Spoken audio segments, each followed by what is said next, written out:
तुम्ही पाहताय राज्यातील आजच्या महत्त्वाच्या ठळक बातम्या। वाल्मिकचे मुंडे कुटुंबाशी व्यावसायिक संबंध, दमानी यांचा कागदपत्रांसह खळबळजनक दावा।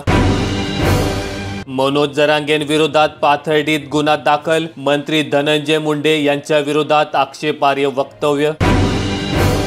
विशाळगड पर्यटनास सशर्त खुला, तहसीलदारांचे आदेश, सकाळी 10 ते 5 वाजेपर्यंत परवानगी। बुलढाण्यातील गावात टक्कल व्हायरसचं थैमान, अवघ्या 3 दिवसात केस जात असल्याने नागरिक भयभीत। सर्व शाळांमध्ये मराठी विषय सक्तीचा करणार, पुढील शैक्षणिक वर्षापासून अंमलबजावणी। शरद पवारांची राष्ट्रवादी पुन्हा एकदा फोडण्याचा अजित पवारांचा प्रयत्न, राजकीय वर्तुळात चर्चेला उधाण, कलगीतुरा रंगला। गव्हाच्या किमती सर्वांची चिंता वाढवणार, महागाई वाढण्याची चिन्हे, किमती नियंत्रणात राखण्यात यंत्रणा अपयशी।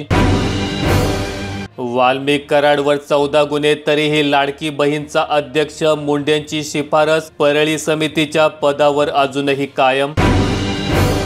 विधानसभेच्या निवडणूक प्रक्रियेलाच आव्हान, महाविकास आघाडीचे पराभूत 70 उमेदवार उच्च न्यायालयात। अपघातातील जखमींना कॅशलेस उपचार, नितीन गडकरी यांचे आश्वासन, जखमींना 1.5 लाख तर मृतांच्या कुटुंबियांना 2 लाख भरपाई। धनंजय मुंडे यांच्या राजीनाम्यासाठी दबाव, दिल्लीत अजित पवार अमित शहांना भेटले। स्थानिक स्वराज्य संस्थांसाठी भाजपचा मास्टर प्लॅन, महाविजय 3.0चं नियोजन। तिरुपती मंदिरात चेंगराचेंगरी, 6 भाविकांचा मृत्यू, वैकुंठ प्रवेशद्वाराजवळ टोकन वाटपावेळी भीषण दुर्घटना, 150हून अधिक जखमी। माझी 3.5 कोटींची जमीन हडपली, मुंडे भाऊ बहिणींवर सारंगी महाजन यांचा आरोप। आता चित्रपटात झळकणार वंदे भारत ट्रेन, चित्रीकरणातून तब्बल 20 लाख रुपयांची कमाई केली।